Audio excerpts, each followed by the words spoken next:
नमस्कार मित्रांनो, सुस्वागतम. घरोघरी मातीच्या चुली या मालिकेच्या आजच्या भागामध्ये अगदी मनपूर्वक मी तुमचं स्वागत करते.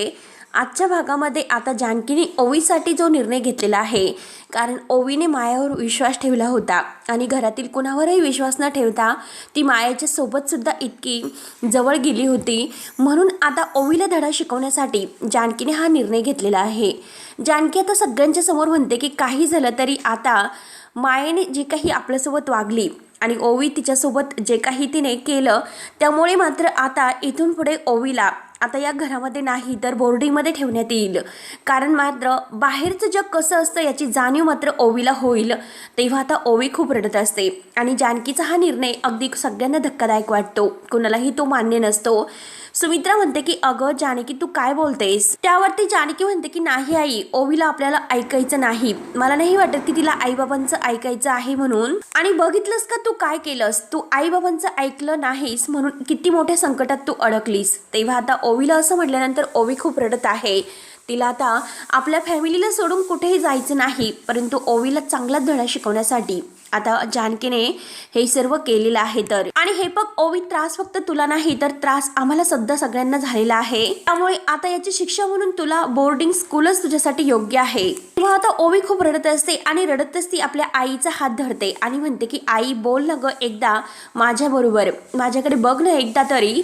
आणि मला माहिती आहे की मी रॉंग होते. जेव्हा मी माया मावशीकडे होते तेव्हाच मला कळलं होतं की मी रॉंग होते. ती माझ्याशी जे काही वागायची ना ते खूप चांगलं वागायची, परंतु ते सगळं काही खोटं होतं आणि तुम्ही मात्र माझ्याशी कधीही असे वागलं नव्हतात. तिनेच मात्र मला तुमच्याबद्दल सगळं काही खोटं सांगितले आणि खरंच सॉरी आई, चुकलं माझं. असे आता लगेच ओवी कान पकडते आणि म्हणते. तर आता जानकी रागानेच म्हणते की जेव्हा तुला ते समजलं होतं तेव्हा तू आम्हाला त्यावेळेस का सांगितले नाही. त्यावरती ओवी म्हणते की हे सर्व मात्र मला माया मावशीने सांगितले होते.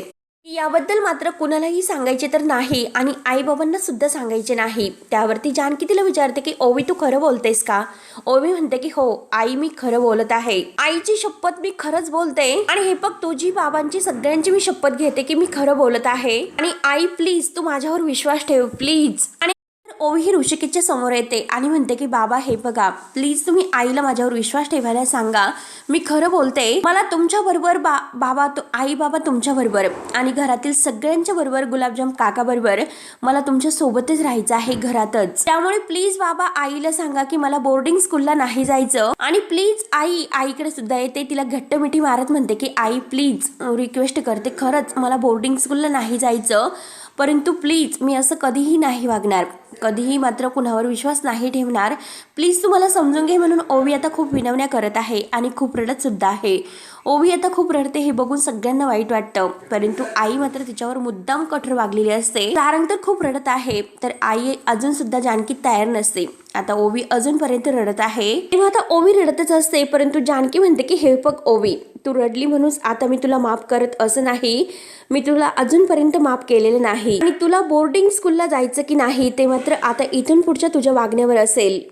ऋषिकेश आता अगदी जानकीकडे पाहत असतो तर ओवी पुन्हा आता ऋषिकेशचा हात धरते आणि म्हणते की बाबा प्लीज तुम्ही तरी सांगा की आईला प्लीज समजावं ना तिला, मला बोर्डिंग स्कूलला नाही जायचं. त्यावरती आता सुमित्रा रडतच म्हणते की ऋषिकेश अरे तू तरी समजाव जानकीला. तेव्हा आता ऋषिकेश म्हणतो की ठीक आहे मी समजावतो. आणि जानकी आता आतमध्ये आलेली आहे. तेव्हा जानकीच्या मोबाईलवर कॉल येतोय आणि तो फोन ऐश्वर्याचा असतो. तर जानकी आता हा फोन उचलते आणि बोल ना ऐश्वर्या, अगं कसा फोन केलास. तेव्हा आता ऐश्वर्या म्हणते की अगं हे बघ ओवी कशी आहे.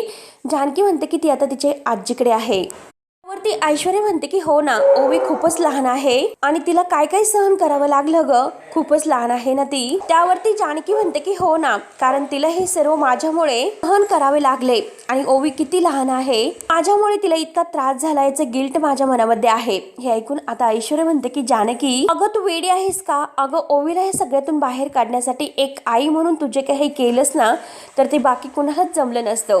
त्यामुळे या सगळ्याचं गिल्ट तुला घेण्याची काही गरज नाही. मायाने मात्र आता तुझा बदला घेण्यासाठी आपल्या घरातील एक असा माणूस घेरला. अगं हे तर कुणाच्या लक्षात नाही आलं आणि हेच तू तरी कुठे कुठे पुरणार होतीस बरं. त्यावरती आता जानकी म्हणते की मला नाही माहिती ओवीच्या बाबतीत जे काही झालेलं आहे तर त्यात माझीच चूक आहे. मला तर असं वाटतं की एक आई म्हणून मी कुठेतरी चुकले. म्हणून मला कसं कळलं नसेल की माया मात्र ओवीला फसवते. ती आता ओवीला घेऊन आमच्यापासून दूर जात आहे. आणि ओवी मात्र तिच्या इतक्या जवळ जात होते हे कसं माझ्या लक्षात आलं नसेल. माया तिच्याशी खोटं वागत होते आणि ओवी तिच्या आणखीनच जवळ जात होती. परंतु ह्या सगळ्यामुळे मात्र लक्षात कसं आलं नसेल, कुणाच्याच कसं लक्षात आलं नसेल बरं. त्यावरती ऐश्वर्या म्हणते की अगं लहान मुलं असेच असतात, कारण आपण जर त्यांच्या मनासारखं केलं नाही तर ते असेच वागत असतात. परंतु हे बघ मायाने मात्र हे सगळं काही ओवीच्या बाबतीत आहे ना ते सगळं काही अगदी जाणीवपूर्वक केलेलं आहे. ती माया मात्र आपल्या घरामध्ये राहून आपलं घर पोखरत होती आणि हे कोणाच्याच लक्षात नाही आले. परंतु जानकी खरंच तू हे सगळं हुशारपणे सगळं मॅनेज केलं, खरंच खूप स्मार्टली. मदतीशिवाय ऐश्वर्या हे सगळं काही शक्य नव्हतं. तू जे काही केलंस ते उपकार कधीच मी विसरू शकत नाही. तुझ्यामुळेच मी आज ओवीला घरी आणू शकले. मात्र माया मात्र आमच्या मनामध्ये विष पेरत होती आणि एकीकडे मात्र आता जी काही आपल्याबद्दलची असणारी अडी आहे तुझ्या मनातली ती अगदी दूर जात होती. त्यामुळे खरंच ऐश्वर्या खूप खूप थँक्यू. तू जे काही केलेलं आहे ते काय मी लक्षात ठेवेल. आणि हे बघ अगं ऐश्वर्या, तू तर आता घरातील सगळ्यांचा विश्वास जिंकलेला आहे आणि खरंच मात्र आता ह्या गोष्टीचा मला खूप आनंद वाटतो. ते ऐकल्यानंतर ऐश्वर्या विचारते की जानकी, तुला खरंच असं वाटतं का मी ह्या सगळ्याचा विश्वास कमावलेला आहे म्हणून? आणि मला मात्र सगळ्यांच्या वागण्यातून तसं नाही जाणवत, कारण जे काही मला तुझ्या वागण्यातून दिसते जाणवते ते सगळ्यांच्या वागण्यात नाही दिसत. आय विश जानकी सगळ्यांचं मनही तुझ्या इतकं मोठं असेल. त्यावरती आता जानकी म्हणते की सगळ्यांचं मन मोठं आहे आणि तुलाही ते हळूहळू उलगडेल. आणि आतापर्यंत जे काही झालेलं आहे तर त्याच्या जखमा इतक्या खोल आहेत आणि त्या जखमा भरून येण्यासाठी आता वेळ तर लागेलच अगं, आणि तो वेळ मात्र तुला सगळ्यांना द्यावा लागणार आहे. जानकी आता ऐश्वर्याला समजावते तर ऐश्वर्या म्हणते की हो जानकी, तुझं एकदम बरोबर आहे. आणि हे बघ जानकी, तुला माहिती आहे ना की मला असं वाटलं होतं की ती माया जेव्हा पकडली जाईल तेव्हा मात्र सगळं काही सुरळीत होईल, म्हणजे अगदी अगोदर सारखं. पण तेव्हा आता जानकी विचारते की पण काय? आणि ऐश्वर्या आता बोलत नाही तर जानकी विचारते की अगं बोल ना ऐश्वर्या, काय पण काय? तू नक्की तुला काय म्हणायचं आहे? त्यावरती आता ऐश्वर्या म्हणते की नाही, आता नाही, मी तुला नंतर सांगेल. मी सगळेजण आता एकत्र इतक्या दिवसातून आलेले आहात, छान असे गप्पा मारा, एन्जॉय करा. कारण ऐश्वर्या मात्र ह्या सगळ्याला मिस करत असते, तिला तिकडे यायचं असतं म्हणून ती जानकीला असं म्हणत असते. परंतु आता तिकडे अगदी सगळ्यांचंच मन नाही म्हणून ऐश्वर्या तिकडे जाऊ शकत नव्हती. आणि जानकी आता म्हणजे तिचं बरोबर मनातील ओळखले. आता ऐश्वर्या कावरी बावरी होते आणि लगेच ओके आणि बाय करून फोन ठेवते. तेव्हा आता जानकी ही ओळखते. जानकी म्हणते की अगं फोन ठेवल्यानंतर मला कळलेलं आहे की ऐश्वर्या तुला काय म्हणायचं आहे ते. आणि हे बघ ऐश्वर्या, तू काळजी करू नको, शेवटी तुझ्या मनामध्ये जे काही आहे ना तर शेवटी तेच होईल. त्यानंतर आता इकडे जानकी बाहेरून बसलेली असते तर आता ऋषिकेश ओवीच्या हाताला धरून तिला तिथे घेऊन येतो. ओवी मात्र खूप रडत असते तर आता ऋषिकेश तिच्या डोळ्यातील पाणी बसतो आणि म्हणतो की बस कर ओवी, आता रडू नकोस. आणि हे बघ बाद झालं ओवी, तुझी आई तुझ्यावर का चिडली हे तर तुला माहिती आहे ना? त्यावरती रडतच ओवी म्हणते की हो मला समजले, कारण मी आईचं ऐकले नाही ती म्हणून माझ्यावर चिडली. माया मावशी मला जे काही सांगत होती तर तेच मी करत होते. तेव्हा आता ऋषिकेश म्हणतो की करेक्ट, मात्र तू आता आईपेक्षा मायावर जास्त विश्वास ठेवत होती. आईचा रागराग तू करायला लागलीस, तिच्यावर चिडायला लागलीस आणि त्यामुळे मात्र तिला हर्ट झालं होतं. आणि बघ यापुढे मात्र तू नीट वागली, आम्ही सांगितलेलं तू सर्व काही ऐकलंस आणि तर मात्र मी आईला सांगेल की तुला बोर्डिंग स्कूलमध्ये नाही पाठवायचं. त्यावरती मात्र ओवी म्हणते की हो मी आईवर नाही रागवणार, मी हट्ट सुद्धा नाही करणार आणि जा तू आईला सॉरी बोल. तेव्हा आता लगेच जानकी ही बसलेलीच असते. ओवी तिच्याजवळ येते आणि म्हणते की आई अगं खरंच सॉरी प्लीज, पण माझ्याकडे बघ ना गं. त्यापुढे मात्र तुम्हाला जे काही सांगशील ते सगळं काही मी ऐकत राहील. जानकी सुद्धा तर रडत असते आणि ओवी सुद्धा आता म्हणते की हे बघ आई, मी तुझ्याकडे बिलकुल हट्ट कोणताही नाही करणार. आणि परत ती आईला सॉरी बोलते, तिची माफी मागते आणि आई हे बघ मी परत माया मावशीकडे जेव्हा होते तेव्हा मात्र सगळ्यांना खूप मिस केलेलं आहे आणि आता काही झालं तरी, कितीही काही झाले तरी मला तुम्हाला परत मिस नाही करायचं. प्लीज आई तू माझ्यावर रागवू नको, प्लीज आई प्लीज. अगं तू जे काही सांगशील ना ते सगळं काही मी करेल, मी अभ्यास सुद्धा करेल, पण प्लीज आई मी हात जोडते की मला बोर्डिंग स्कूलमध्ये पाठवू नकोस. मी सगळं काही तुझं ऐकेल पण प्लीज मला ते बोर्डिंग स्कूल नकोय. तेव्हा आता जानकी सुद्धा खूप रडत असते आणि ओवीचा हात पकडते. तेव्हा हात खाली घेते आणि म्हणते की नाही ग बाळा प्लीज तू असे हात जोडू नकोस. आता तुला समजलं असेल की कुठल्याही परक्या माणसावर इतक्या सहजासहजी विश्वास ठेवायचा नसतो. आणि हे बघ आता ऋषिकेश सुद्धा समजावतो की अगं तुला जर बोर्डिंग स्कूलला आपण पाठवलं तर आम्हाला सुद्धा तुझी खूप आठवण येईल, आम्ही सुद्धा तुझ्याशिवाय नाही राहू शकत आणि आम्हाला सुद्धा खूप त्रास होईल. तेव्हा आता जानकी म्हणते की हो ओवी, बाबा एकदम बरोबर बोलतात, कारण आम्हाला सुद्धा आमच्या मुलावर ओरडायला नाही आवडत. जेव्हा मुलं हे आई बाबांना त्रास देतात, आई बाबांचं ऐकत नसतात, आई बाबांनी काय करायचं बरं? आणि कधीतरी आई बाबा हे मुलावर ओरडले तर मुलांनी सुद्धा थोडंसं समजून घ्यायला हवं. अगं ओवी, चिडायचं नसतं. आणि मला सांग बरं, तू जेव्हा माया मावशीकडे गेली तेव्हा आता माया मावशीकडे तू हट्ट केला, त्यावेळेस मात्र ती आता माया तुझ्यावर ओरडली असेल तेव्हा तू आई बाबांची आठवण काढली नसेल का?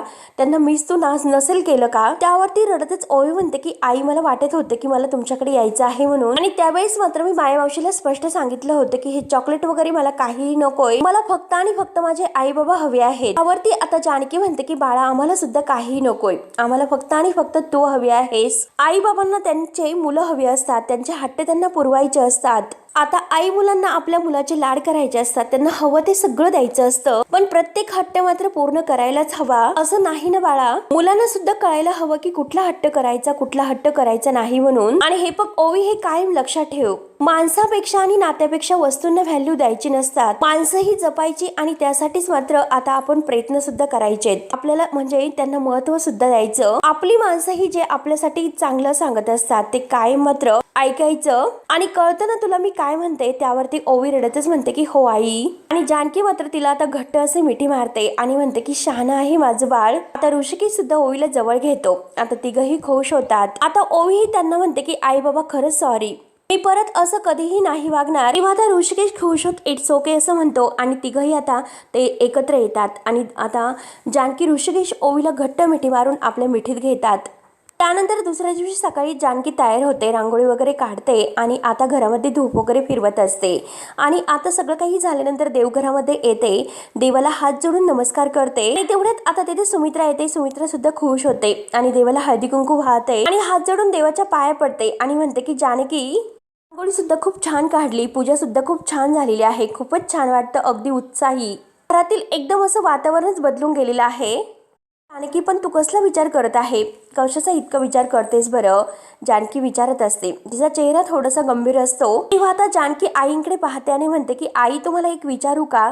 त्यावरती सुमित्रा म्हणते की अगं बोल ना, काय झालं? तेव्हा आता जानकी सांगायला सुरुवात करते की आई, मला असं म्हणायचं आहे की आपल्या मनात एखादा प्रश्न असतो आणि त्या प्रश्नाचं उत्तर आपल्याला मिळत नसतं. आई, आपण अशा वेळी काय करायचं असतं? तेव्हा आता सुमित्रा म्हणते की जेव्हा आपल्या समोर प्रश्न उभे राहतात तेव्हा देवच आपल्याला काहीतरी मार्ग दाखवतो. आपण नेमकं काय करायला हवं हे देवच आपल्याला सुचवतो. त्यामुळे तू एक काम कर, तुझी अडचण आहे तर त्याला सांगून बघ, तो नक्की तुझी मदत करेल. तेव्हा आता जानकी देवाला हात जोडते. सुमित्रा बाहेर गेलेली आहे आणि देवाला हात जोडून प्रार्थना करते की देवा, तू जे काही म्हणाला तर ते तसंच कर. आई, जे काही आता मला सांगतील अगदी तसंच तू काहीतरी कर. पण आता ऐश्वर्याबद्दल जानकीला बोलायचं असतं. ऐश्वर्या या घरामध्ये परत यावी असं मला मनापासून वाटतं. घरात इतर कुणाला पटेल किंवा नाही पटेल हे मला नाही माहिती, परंतु या सगळ्यामध्ये मात्र आता जे काही माझं मन विचार करत आहे ते योग्य आहे की अयोग्य आहे हेच नाही कळत. हे बघ देवा, योग्य असेल तर मला कौल दे. आणि खरंच मात्र देवाने कौल दिलेला असतो. देवाच्या अगदी तिथे वाहिलेलं फुल आहे तर ते गळ्यातील फुल मात्र खाली पडतं. तेव्हा आता जानकीला खूपच आनंद होतो. जानकी ते फुल उचलते आणि म्हणते की देवा, मला तुझा संकेत कळला. जानकीला खूप आनंद होतो. जानकी मात्र आता ऐश्वर्याला आपल्या परत घरात आणण्याचं ठरवते आणि हे सगळं काही सांगण्याकरता ती परत सगळ्यांना आता एकत्र तेथे बसवते. सगळेजण एकत्र बसलेले आहेत आणि जानकी मात्र आता ऐश्वर्याला घरी आणण्याचा विषय मात्र खुश होत मांडणार आहे. तर आता सगळेजण बसलेले आहेत. जानकी म्हणते की आपण इतक्या दिवसातून एकत्र बसलो, नक्की काहीतरी करूयात, म्हणजे कुठली तरी आपण ऍक्टिव्हिटी केली तर. सारंग मात्र खूप टेन्शनमध्येच असतो. त्याचा चेहरा पूर्णपणे पडलेला आहे. पण आता मायाने त्याला जे काही सांगितलेलं असतं की जर तुम्ही ऐश्वर्याला डिव्होर्स दिला तरच मी तुमच्याबरोबर लग्न करेल, त्या मायाचं ऐकून मात्र मी ऐश्वर्याकडे डिव्होर्स पेपर घेऊन गेलो होतो. हे सगळं काही त्याला आठवते. आणि ओवी, तुम्हाला जिवंत हवी असेल तर आता जे काही माया बोललेली आहे आणि ऐश्वर्याने आपल्याला केलेली जी काही मदत, कारण त्या ओवीला मात्र आपल्याला मायाच्या तावडीतून सोडायचं आहे, त्यासाठी मी तुमच्या सोबत असेल. म्हणजे ऐश्वर्या किती बदललेली आहे, ऐश्वर्या किती आपल्याला साथ देते, या सगळ्याचा तो बारीक विचार करत असतो. आता मात्र अवंतिका ही म्हणते की अहो वहिनी तुमची आयडिया आहे तर ती खूप ग्रेट आहे, पण नक्की काय करायचं आहे तर तेच सांगा बरं लवकरात लवकर.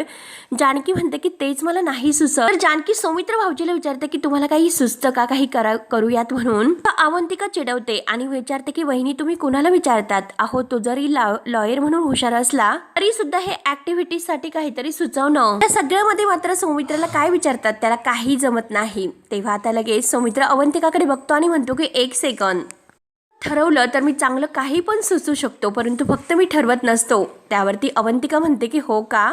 त्यावरती आता ऋषिकेश म्हणतो की बास सौमित्र बास, आता फक्त जास्त बोलू नकोस. कारण अवंतिका बोलते ते अगदी एकदम करेक्ट आहे, कारण लहानपणापासून तो असंच आहे आणि या बाबतीत मात्र तो थोडासा मठ्ठ तर आहेच, कारण एकही गेम तो सुचवत नव्हता. आता म्हणजे सौमित्र म्हणतो की दादा अरे तू मला असं बोलतोस, तुला तरी सुचते का काहीतरी.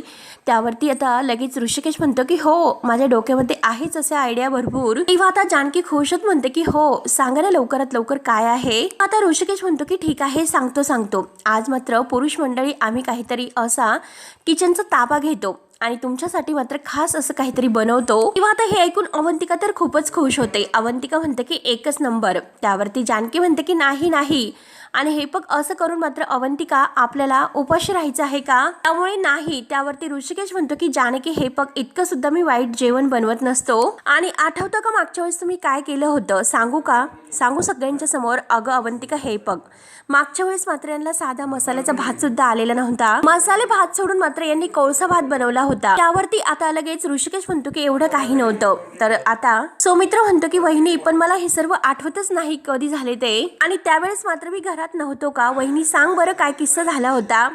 त्यावेळेस मात्र सगळ्यांचं काही ना काही सुरू असतं, सगळेजण बोलत असतात, परंतु सारंग एकदम शांत असतो. त्याचं कुणाकडे लक्ष सुद्धा नाही. तो सारखा ऐश्वर्याच्या विचारामध्ये आता डुबलेला असतो. जानकी मात्र सांगायला सुरुवात करते की कसं झालं भाऊजी. तेव्हा लगेच ऋषिकेश म्हणतो की पुरे आता किस्सा सांगायचा नाही, आता मात्र तू शांत बस. तेव्हा आता लगेच जानकी म्हणते की ऋषिकेश हे बघा खरं तर तुम्ही पुरुषांनी मात्र आम्हाला मदत करायची आहे, तेवढंच आमच्यासाठी पुरेसं आहे. तेव्हा तर लगेच सौमित्र म्हणतो की ओके मग मी तयार आहे.